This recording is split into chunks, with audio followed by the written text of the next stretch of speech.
Stories of Journey to the West, Chapter 85. The far-ranking kingdom. Miefagu. Yeah. Literally, the Dharma-destroying kingdom. Oof. The king, his whole court, everyone in the palace, they wake up one morning, they're all bald, like completely hairless, overnight. Not just a few people, the entire royal household. The monarch, officials, guards, everyone. And their first thought. Their immediate reaction is fascinating. They think it's divine payback. Payback for what? For their kingdom's really brutal history of persecuting Buddhist monks. They'd been killing them. Wow. So this mass baldness, they instantly connect it to their past actions. Instantly. What's really profound isn't just the baldness itself, but that it's shared. It's inexplicable. It happens overnight. And that collective shock just shatters their worldview. Precisely. It bypasses all the usual rationalization, It hits them right in their fear of cosmic justice. So it forces this immediate moral reckoning that maybe years of violence didn't. Exactly. It's a kingdom-wide pivot. One minute they're persecutors, the next they're penitents. All because of hair loss.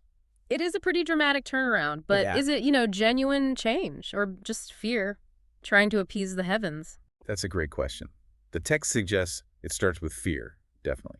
But the actions that follow, they vow to stop killing monks. A complete policy reversal. Right. So whether it's deep interchange or just, let's say, pragmatic fear management, it leads to real behavioral shifts. It makes you think, doesn't it? Imagine waking up to something so weird, so unexplainable. That it forces you personally to completely reevaluate everything you believe. Yeah, that's the setup. And right then, in the middle of this hair crisis, Perfect timing. the patrol commander and the East City Marshal show up. They say over 20 thieves kill the gate guards, bust out of the city. It causes a huge commotion. Everyone's alerted.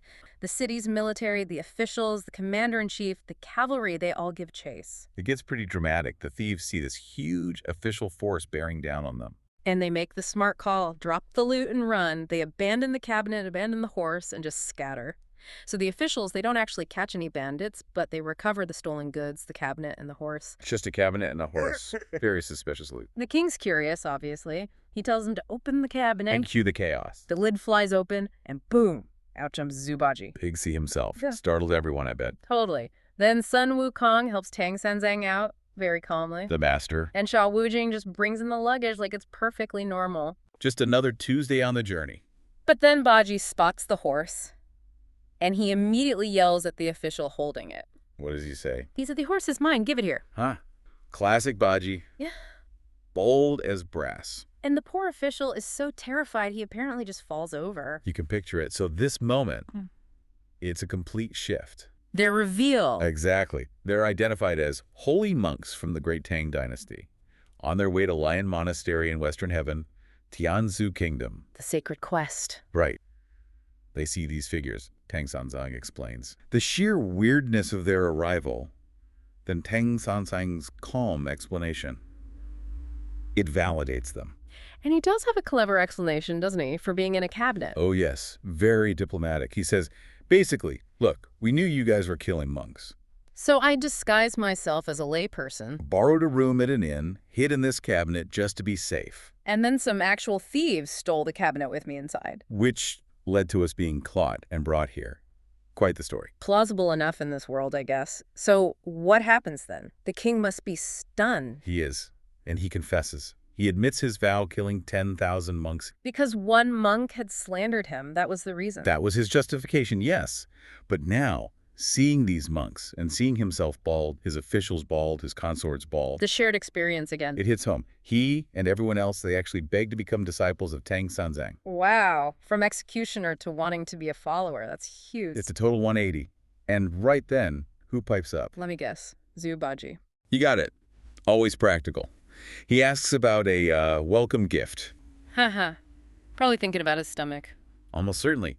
But then Wukong steps in, the shrewd negotiator. He puts the brakes on the gift talk. Well, he rejects the king's offer of, national treasures, gold, jewels. Why? Most people would jump at that. Because their mission isn't about wealth. Wukong understands that. He asks for something much more valuable to them. Which is? Just update their travel papers, the brochure, and escort them safely out of the city. That's it. Simple, but significant for their journey. Exactly.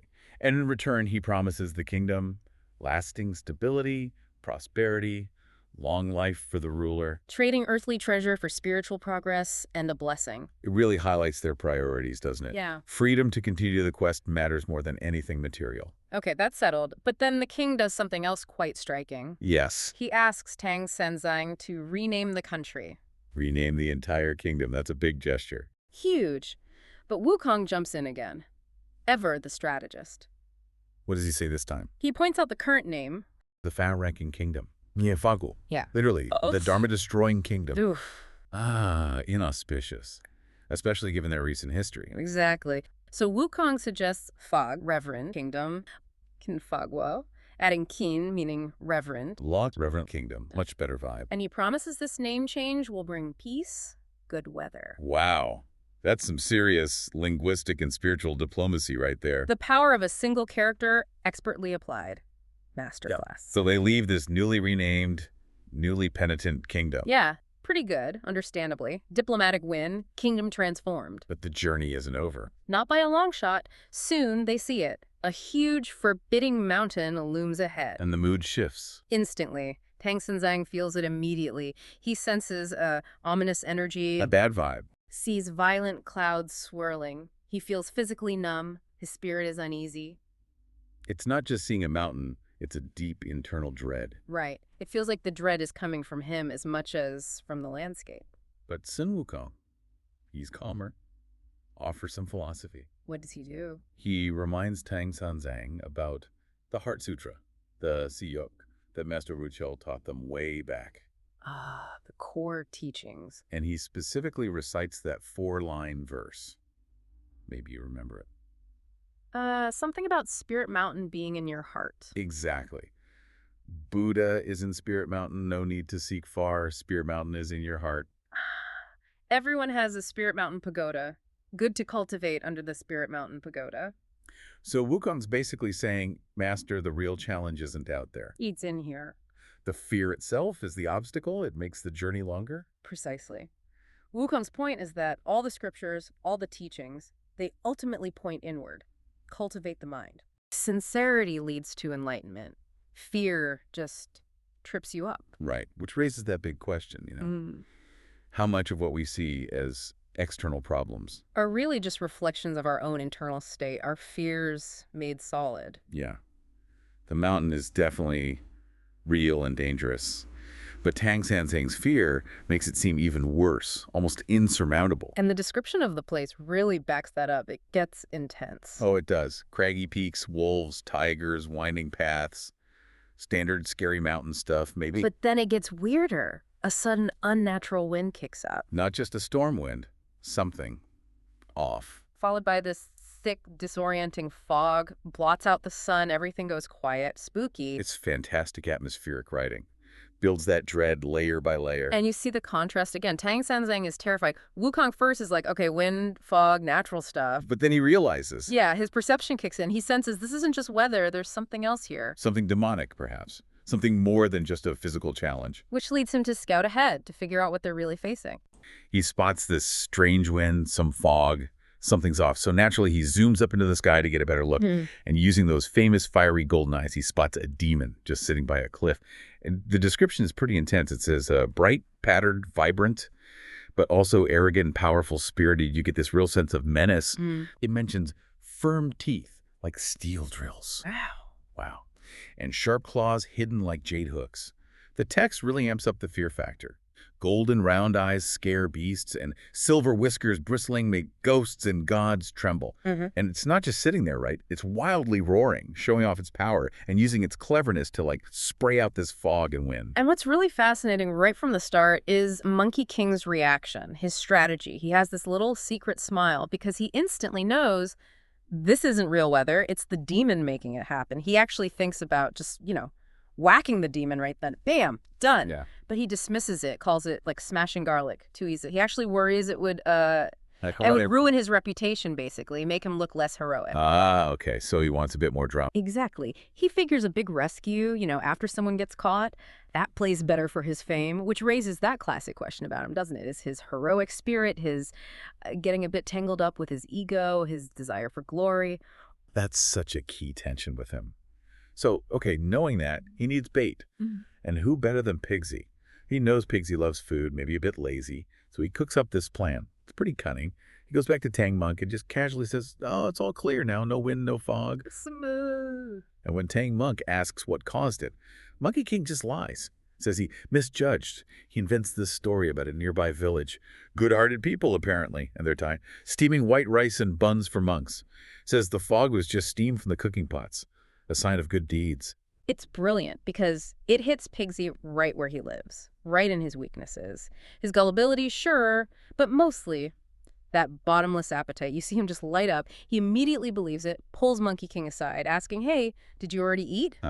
Of course he does. And Monkey King plays it cool. He pretends he wasn't impressed, says the veggies were, attack, a little too salty, which makes Pigsy even more determined. He's like, "Salty, I don't care. I'll eat it all. I'll just drink more water."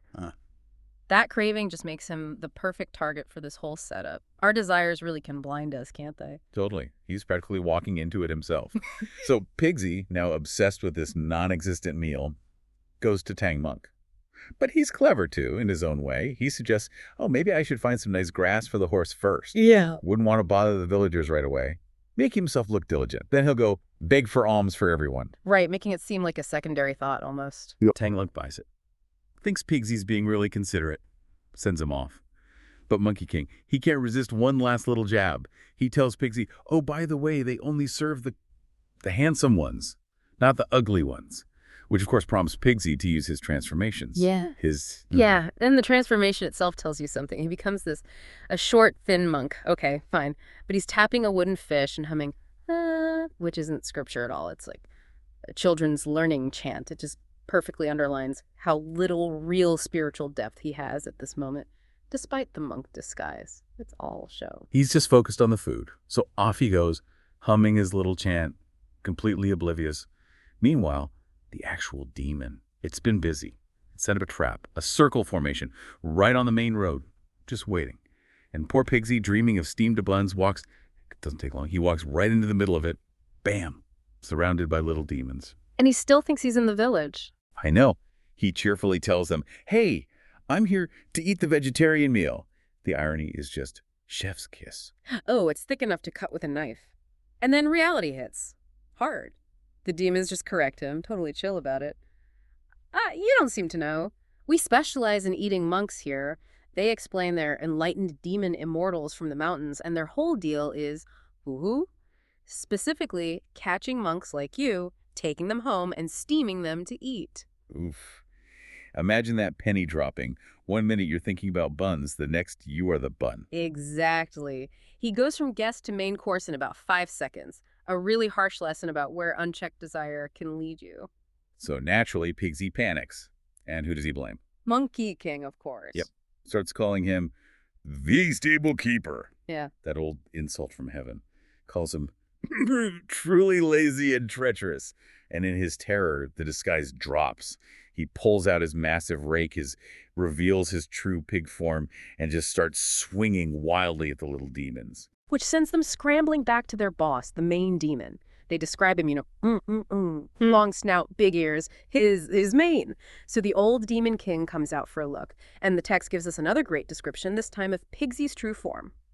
A mortar-like snout, about 3 feet long, tusks like silver nails. Whoa! Intense. Round eyes, bright as lightning, Yeah. ears fanning wind, making whooshing sounds, plus the mane like iron arrows down his back, and his skin, rough, kind of greenish skin, and of course the iconic, the 9-toothed rake. It really paints a picture. But Pigsy, even cornered, has this surprising, bravado. He launches into his life story, tells the Demon King who he is, starts with his glory days. Marshal Tianpeng, appointed by the Jade Emperor himself, commander of 80,000 celestial soldiers in the River of Heaven. Quite the resume. Then the fall, getting drunk, harassing the Moon Maiden, Chanji, knocking over the Dunyu Palace, eating the Queen Mother's special Ganoderma mushrooms. Big no-nos, punishment, 2,000 hammer blows. Ouch. Banished to Earth, reincarnated wrong, becomes a monster. Then he explains how he met Monkey King, became a disciple, how he's now Rady. carrying the luggage, doing the hard work, says he's repaying a debt to Tang Monk from a past life. He even gives his original family name, Hunter, and his Buddhist name, Zubaji. And this whole speech, it's not just exposition dump. It feels like a moment of real self-awareness for Pigsy. Even in the middle of this chaos, it links right back to those core themes of the book. Karma, consequence, the path to redemption. His past actions, all that desire and rule-breaking led him right here. But what's really key is the demon's reaction. It hears disciple of Tang Monk and its ears perk up. It knows Tang Monk's flesh is supposed to be, well, delicious, makes you immortal, apparently. So suddenly, Pigsy isn't just a random pig monster. He's the key to getting the real prize. So Pigsy just became the appetizer, and the demon wants the main course. Pretty much. That immediately sets up the stakes for this whole part of the journey. The demon grabs its weapon, an iron pestle or cudgel, and charges. But Pigsy gets in one last insult. He calls the demon a foe, a dying master, because its weapon, the te, is like a club used for washing clothes, kind of mocking its choice of weapon. Even terrified. He's still got some sass.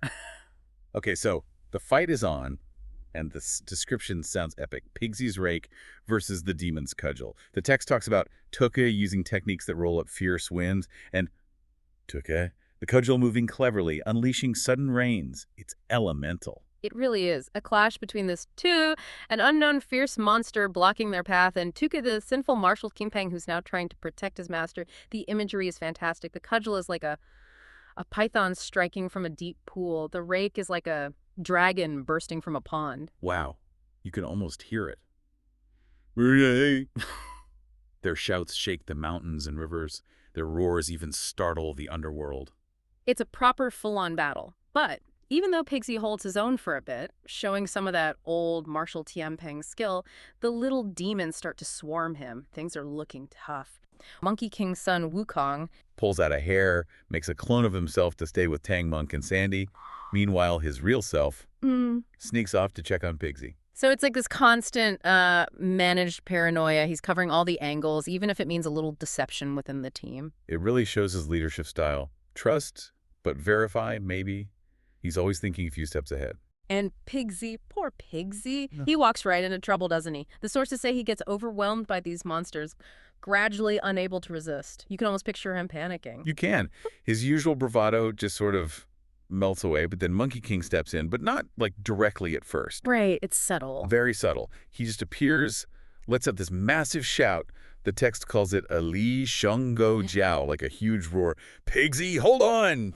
Old monkey's here. And that's all it takes. Apparently, yeah.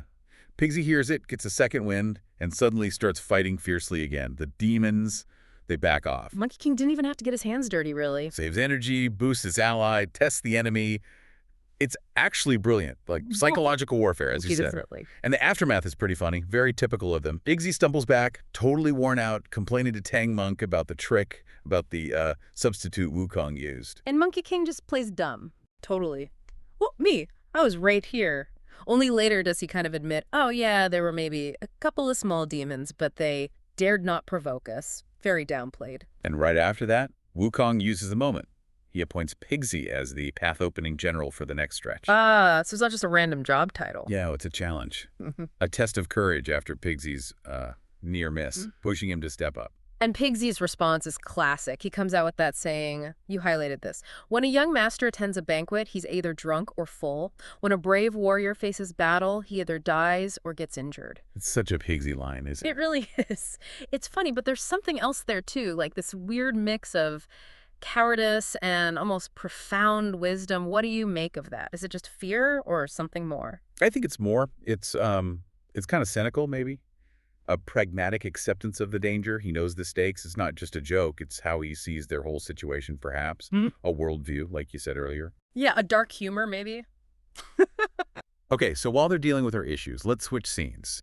Behind enemy lines, things are not going well for the old Demon King. Not at all. He gets back to his cave, defeated after that run-in with Pigsy, and he's just silent. Remember, his whole plan was grab Tang Monk, get that longevity. Standard demon goal. Right. But then this small demon comes up, described as crying and laughing, which is quite an image. Weird. What's his deal? He drops a bombshell. He tells the king, basically, Tang Monk's flesh. It's not worth eating. What? Why? Because of the disciples. particularly because of Sun Wukong. This little demon shatters the king's whole motivation. And then he really drives it home, doesn't he? Yeah. Your notes mention he gives this incredibly detailed account of Monkey King's power, the whole great disturbance in heaven 500 years ago. Oh, yeah, it's quite the list. He names, let's see, the 28 constellations, 9 luminaries, 12 Yuan Chen, 5 ministers and 4 chancellors, east and west star dippers, north and south twin gods, 5 peaks and 4 rivers, all the heavenly generals. Wow, it's not just saying he's strong. It's like reading off a cosmic rap sheet. It really emphasizes the scale of who Wukong tangled with. Exactly. It's meant to impress, or rather terrify. And the credibility comes from the small demon's own experience. How does he know all this? He explains he used to be at Lion Camel Ridge, Shituo. His old boss there also tried to capture Tang Monk. And presumably failed spectacularly. Utterly defeated by Wukong. This small demon barely escaped, so he's seen Wukong's power firsthand. This isn't rumor, it's a warning from a survivor. And the old Demon King's reaction, he buys it. Completely. The sources say he was greatly shocked and turned pale. Monkey King's reputation precedes him, even terrifies powerful demons. Suddenly, this simple snatch and grab looks like suicide. Okay, so fear kicks in. Brute force seems like a bad idea now. What happens next? Another demon steps up. Yeah, another small demon sees the king freaking out and proposes something totally different. A strategy. The split petal plum blossom plan. Split petal plum blossom plan. Sounds delicate. How radical is this compared to how demons usually operate in the story? It's a huge shift. Usually, it's just overwhelming force, right? This is cunning. It's about misdirection, intelligence over sheer power, a real evolution in their thinking, born out of fear, maybe. So how does it work? Okay, so the plan is pick 3 really capable demons who can shapeshift. Got it. Transform them into perfect copies of the old Demon King himself. Helmet, armor, club, the whole look. 3 identical demon kings. Okay. Then, these 3 imposters set up ambushes in 3 different spots along the pilgrim's path. Why 3? 1 for each disciple. 1 for Pigsy, 1 for Sun Wukong, 1 for Sandy. The goal is to distract them, tie them up in separate fights. Ah, divide and conquer. Neutralize the bodyguards. Precisely. While the disciples are busy fighting these decoys, the real old Demon King plans to just swoop down out of nowhere and grab Tang Monk. Easy pickings once the protectors are occupied. Exactly. The source material describes it like taking something from a bag or picking a fly out of a water basin. Super easy in theory. And the old king, the one who was pale with fear moments ago, what does he think of this? He loves it. Calls it absolutely marvelous. He even promises the smart little demon a promotion to front vanguard if the plan actually works. Wow.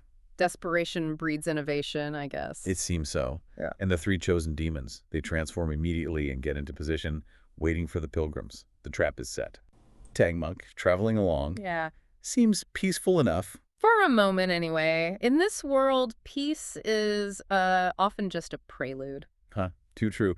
And suddenly, bam, a small demon just bursts out loudly. Creates a real ruckus, a distraction. And Sun Wukong, he's instantly alert, sees the demon, tells Baji to handle it. And Baji, well, he doesn't hesitate, does he? Nope. Straight in with his rake against the demon's iron club, they're immediately locked in combat. But here's the clever bit. This isn't just a random fight. You think it's planned? Oh, definitely. It's the first part of a plan. While Baji is occupied, I see. a second monster appears. And this one goes straight for the Tang Monk. Knowing that'll draw Wukong. Exactly. They know Wukong is the main protector, so the second demon pulls Wukong into a separate fight, golden cudgels swinging. Okay, so Baji's busy, Wukong's busy. And then comes the third wave, just as you think maybe they can manage. Don't tell me. Another demon. Yep, a third one from behind a mountain, specifically heading right for the monk. Oh, wow. So Shastang has to react now. He has to. He pulls out his staff, tries to block, tries to protect his master. He's shocked, but reacts. So now all 3 disciples are engaged, fighting separate demons. Drawn away. Perfectly executed. A 3-pronged tactic. Diversions, specific targeting. And while they're all occupied. That's when the real boss, the old monster, makes his move. He's been waiting, watching from the air. Clever. Sees Tang Monk undefended on the horse, swoops down, uses these 5-clawed steel hooks. Oof. Sounds nasty. And just like that, Tang Monk is snatched, pulled right off his horse into the air, gone in a gust of wind. Wow. And the disciples are still fighting. Still fighting, yeah. Yeah. The source even gives us that line, you know? Wu The one about Zen nature meeting tribulation. Right. River flow, meaning Tang monk, again meets a bitter disaster star. It feels almost fated, like this had to happen. Part of the journey's trials, absolutely. So the master's captured. What do you think happens next? Immediate danger. You'd think so. So, okay, shift scenes. We're in the demon's cave now. The old monster arrives with Tang monk. And the mood is celebratory. Pretty much. He's calling for the vanguard, the little demon who started it all. The first distraction demon. Yeah, promising him a promotion, says it was a brilliant idea. And then lays out the plan. Immediately, let's steam him, he says. Eat his flesh, get immortality. Standard demon plan, right? Seems like it. Yeah. But is it that simple? Ah, here's the twist. This is where it gets really interesting. The vanguard objects. The little demon objects to his boss. He does. Says, Your Majesty, hold on. We can't eat him yet. Why not? That takes guts. It does, but it's incredibly clever. This isn't just fear, it's strategy. Astonishing foresight. Okay, I'm intrigued.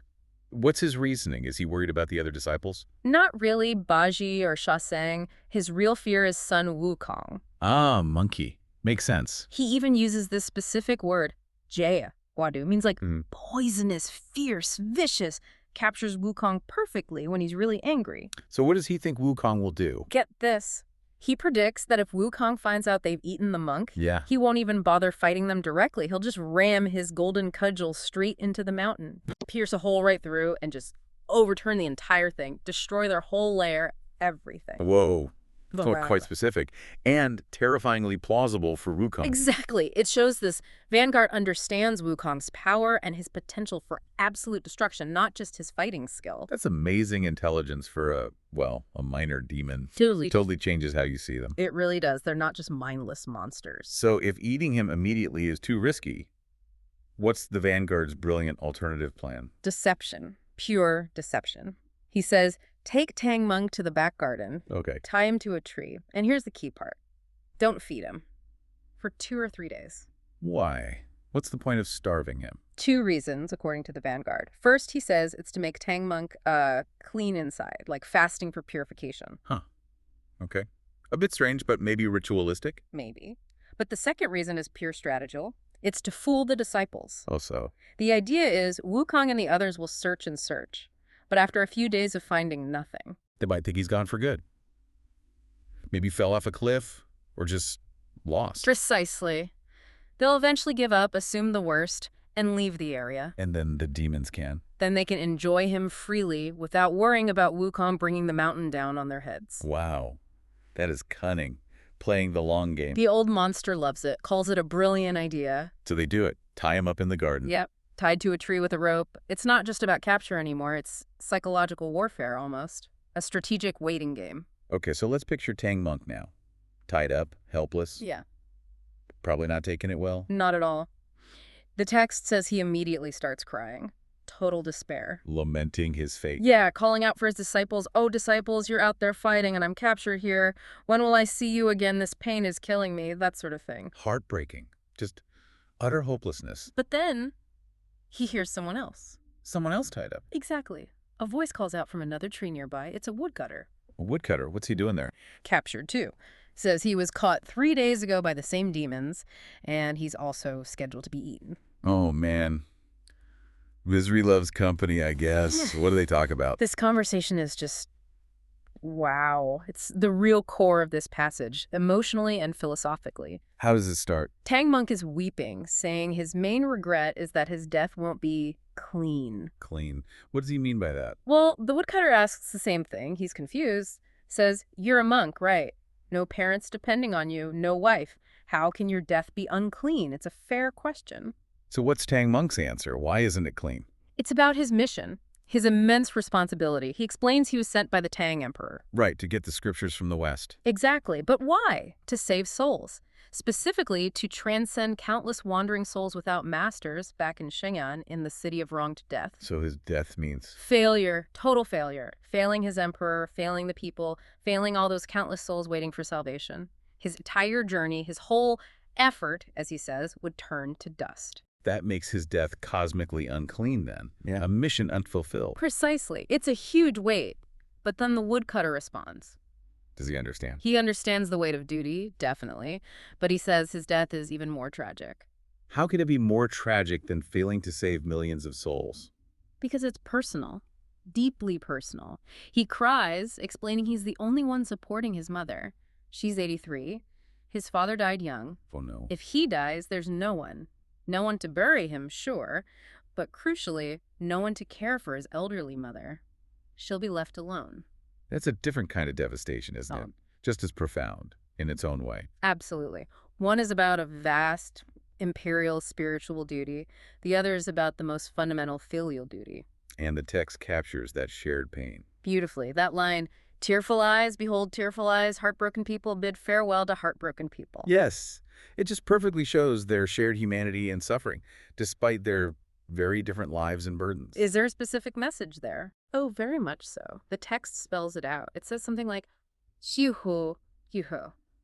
The mountain man still thinks of his parents' kindness, while this poor monk only knows how to recite scriptures. Implying the woodcutter's piety is just as valid, maybe more tangible. And then it continues, Xiao chuhu. You act out of filial grace, I act out of imperial grace.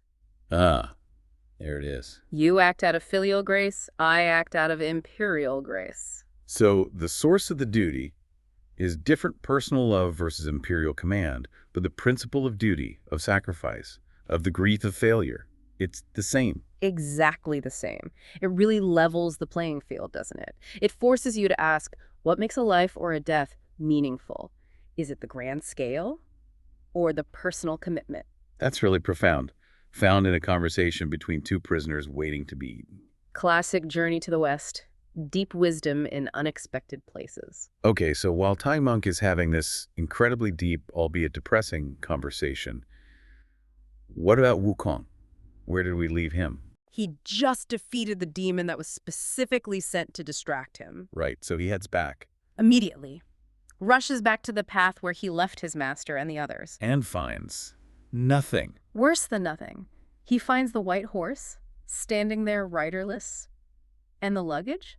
But no Tang Monk. Oh, the confirmation of his worst fear. His master is gone. You can just feel the panic, the failure hitting him. He doesn't hesitate. What does he do? Grabs the horse's reins, hoists the luggage onto his own shoulder, and just starts searching, frantically combing the mountains. The hunt is on. He knows it's a demonic abduction. Oh, yeah.